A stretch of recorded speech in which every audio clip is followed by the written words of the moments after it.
서울의 봄은 1979년 1212 사태를 배경으로 전두환의 군사 쿠데타를 막으려 했던 장태환 장군국 중 이태신과 쿠데타를 주도한 전두환국 중 전두광의 대립을 그린 영화다. 김성수 감독이 연출을 맡았으며 황정민 전두광, 정우성 이태신 등이 주연을 맡았다. 1212 사태 당시의 긴박한 상황과 주요 인물들의 갈등을 밀도 있게 묘사하여 높은 몰입도를 제공한다. 줄거리 및 결말 스포일러 포함.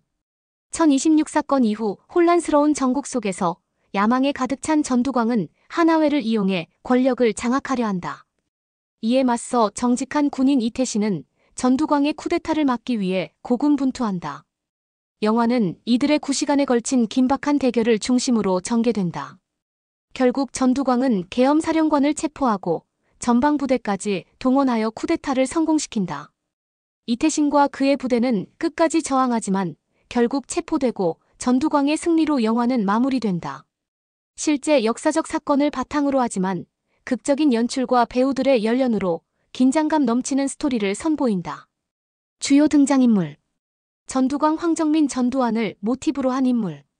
야망과 카리스마를 겸비한 인물로 묘사되며 쿠데타를 성공시키기 위해 치밀하게 계획하고 실행한다.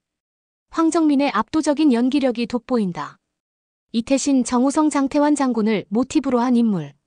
정의감과 군인으로서의 책임감을 가진 인물로 전두광의 쿠데타를 막기 위해 목숨을 걸고 맞선다. 정우성의 카리스마 넘치는 연기가 인상적이다. 정상호, 이성민, 정승화 장군을 모티브로 한 인물. 전두광의 야망을 일찍이 간파하고 이태신에게 수도경비사령관직을 제안하지만 무능한 주변 인물들 때문에 어려움을 겪는다. 노태건, 박해준, 노태우를 모티브로 한 인물. 전두광과 함께 쿠데타를 계획하고 실행하는 핵심 인물이다. 김준엽, 김성균, 김진기를 모티브로 한 인물. 이태신과 함께 쿠데타 진압에 참여한다. 오진호, 정혜인, 김호랑, 소령을 모티브로 한 인물. 공수혁과 함께 전두광의 쿠데타에 맞서 싸우다 전사한다. 평가. 서울의 봄은 1212 사태라는 역사적 사건을 바탕으로 하지만 단순한 사건 재현을 넘어 긴박한 상황과 인물들의 심리묘사를 통해 몰입도 높은 스토리를 제공한다는 호평을 받고 있다. 특히 황정민과 정우성의 열연은 영화의 완성도를 높이는데 크게 기여했다는 평가다. 다만 일부에서는 극적인 연출로 인해 실제 역사적 사실과의 차이에 대한 지적도 있다.